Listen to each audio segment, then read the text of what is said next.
গত কয়েকদিনের তীব্র গরমে নাজেহাল অবস্থা সাধারণ মানুষের। মঙ্গলবারের পর বুধবার বৃষ্টিতে অবশেষে স্বস্তি মিলল উত্তরবঙ্গবাসীর। প্রবল গরমের জেরে নাভিশ্বাস হয়ে উঠেছিল উত্তরবঙ্গের শিলিগুড়ি, জলপাইগুড়ি এবং আলিপুরদুয়ার, কোচবিহার সহ সমগ্র ডুয়ার্সবাসীর। এক ফোঁটা বৃষ্টির আশায় বুক বেঁধেছিলেন সকলে। মঙ্গলবার থেকে আবহাওয়া পরিবর্তন হওয়া শুরু হয়। এদিন রাত থেকে মেঘলা আকাশ, বজ্রবিদ্যুৎ সহ শুরু হয় বৃষ্টি। স্বস্তির নিঃশ্বাস ফেলেন জলপাইগুড়ি জেলার মানুষ। আরো কয়েকটা দিন বৃষ্টি থাকুক এমনটাই চাইছেন আম জনতা। অনেক সুন্দর লাগতেছে। আর গত কয়েকদিন ধরে বৃষ্টিতে পুরো অবস্থা একদম খারাপ সবারই। আর জলপাইগুড়ি এতটাই আমাদের টেম্পারেচার বেশি ছিল যে বাড়ি থেকে বাইর হওয়াটা আমাদের জন্য অনেকটা কষ্টকর ছিল।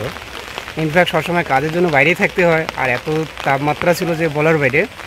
আর বর্তমানে গতকাল থেকে রাত অবধি ভালো বৃষ্টি হতে অনেকটা স্বস্তি মিলেছে আমাদের সবাই। জলপাইগুড়ি থেকে নিজস্ব প্রতিনিধির রিপোর্ট, টিভি নিউজ 10। সুলভে সঠিক চিকিৎসার একমাত্র প্রতিষ্ঠান বিবেকানন্দ হসপিটাল। 24 ঘন্টা emergency service, blood bank, trauma care. আপনাদের সেবায় আমরা তৎপর। গুণমান ও পরিষেবায় দুর্গাপুর বিধাননগরের ডক্টর জাকির হোসেন এভিনিউর বিবেকানন্দ হসপিটাল শিল্পাঞ্চলের মানুষের মন জয় করেছে।